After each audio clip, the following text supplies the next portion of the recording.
Hello everyone, welcome to our channel fear not. 2 தீமோத்தேயு 1:7 இந்த வசனத்தை நம்ம பார்க்குறோம்.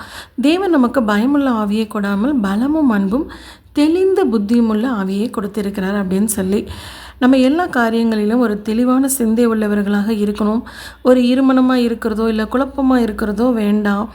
நம்ம தெளிவான கண்ணோட்டத்தோடு பார்க்கிறவர்களாக இருக்கணும். ஏன்னா கர்த்தருடைய சாயல் அவருடைய கரத்தினால் நம்ம உருவாக்கப்பட்டவர்கள். இதுதான் என்னுடைய லைஃப் பிளான், இதுதான் என்னுடைய லைஃப் ஸ்டைல், கர்த்தர் எனக்கு கொடுத்த வாக்குத்தத்தம் இதுதான், இதில் தான் நடக்கணுங்கிற அந்த ஒரு கிறிஸ்டல் கிளியராக நம்ம லைஃப்பை குறித்து தான் அந்த தெளிவு நமக்கு வேணும் அப்படிங்கிறத அந்த வசனங்கள்லேருந்து நம்ம பார்க்குறோம். அப்படி தெளிவு இல்லாமல் இருந்தால் என்ன நடக்கும் அப்படிங்கிறத 2 மனிதர்கள் லைஃப்லேருந்து நம்ம பார்த்துருவோமா. முதலாவது சிம்சோன். இவர் இஸ்ரவேல் தேசத்தை 20 வருஷம் நியாயம் விசாரித்த ஒரு நியாயாதிபதி. அவர் பிறக்கிறதுக்கு முன்னாடி அவர் வாழ்க்கையின் குறித்ததான நோக்கத்தை கர்த்தர் வெளிப்படுத்தி இருப்பார். ஆனாலும் அவர் வளர்ந்து பெரிதான பிறகு அந்த ஒரு தெளிவான முடிவெடுக்க தெரியாதனால தன்னை குறித்ததான தேவனுடைய திட்டங்களை எல்லாம் வெளிப்படுத்திடுவார் எல்லார்கிட்டேயும். அதனால் அவருடைய கண்கள் பிடுங்கப்பட்டு கையில் விலங்கிடப்பட்டு ஒரு வேடிக்கை பொருள் மாதிரி அவரை மாற்றிட்டாங்க அப்படின்னு சொல்லி நம்ம வேதத்தில் படிக்கிறோம்ல. அந்த ஒரு தெளிவான முடிவெடுக்க தெரியாதனால அவர் எல்லார் முன்னாடியும் அசிங்கப்பட்டு நின்னதை நம்ம பார்க்குறோம். அதனால தான் உன்னுடைய கண் தெளிவாக இருந்தால் உன் சரீரம் முழுவதும் வெளிச்சமாக இருக்கும். தெளிந்த புத்தி உள்ளவர்களாக இருங்கள். ஏன்னா உங்களுடைய எதிராளியானவன் யாரை விழுங்கலாமோ என்று கெர்ச்சித்து சிங்கம் போல சுற்றி திரிகிறான்னு சொல்லி நம்ம வேதத்தில் பார்க்குறோம். அடுத்ததாக பிலேயாம். இவர் ஒரு தீர்க்கதரிசி. தேவன் இவருக்கு இஸ்ரவேல் தேசத்து மக்களை பற்றி ஒரு திட்டத்தை சொல்லியிருப்பார். நீ அந்த மக்களை ஆசீர்வதிக்கிறது தான் எனக்கு பிரியம், ஏன்னா நான் அவங்கள ஆசீர்வதிச்சிருக்கேன் அப்படின்னு சொல்லியிருப்பார்.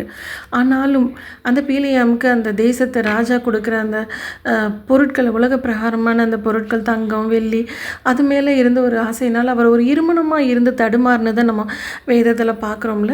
அதனால தான் நம்ம பார்க்குறோம், பேசாத மிருகம் மனுஷர் பேச்சை பேசி அந்த தீர்க்கதரிசியினுடைய மதிகேட்டை தடுத்ததுன்னு.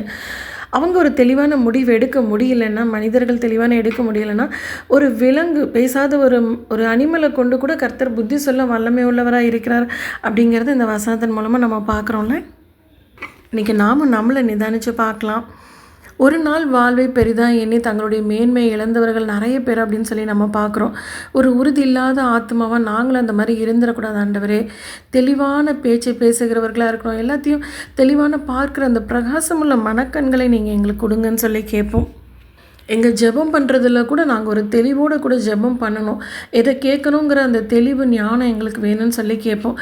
ஏன்னா இயேசு கிறிஸ்துவனுடைய ரத்தம் தெளிக்கப்படுதலுக்கு தெரிந்து கொண்டவர்கள்னு சொல்லி நம்மளை பற்றி வேதத்தில் போட்டிருக்கு. ஸோ அவருடைய அந்த பரிசுத்த ரத்தம் நம்ம மேலே தெளிக்கப்படுதுன்னா நாம் எவ்வளோ தெளிவுள்ளவர்களாக இருக்க வேண்டியது அவசியம் இல்லை. ஆனால் நிறைய நேரங்களில் நம்ம பலவீனமாக இருக்கிறதுனால தடுமாறிடுறோம். இன்றைக்கி நம்ம கர்த்தர்கிட்ட அந்த காரியத்தை ஒப்பு கொடுக்கும்போது கர்த்தர் நமக்கு அழகான ஒரு வாக்குத்தத்தமும் கொடுக்குறாரு. பலமுள்ளவனுக்காகிலும் பலனற்றவனுக்காகிலும் உதவி செய்கிறது அவருக்கு லேசான காரியம்னு சொல்லி கர்த்தருடைய வாக்குக்கு கீழ்ப்படிவோம். அவருடைய வாக்குத்தத்தத்திற்கு நன்றி சொல்லுவோம்.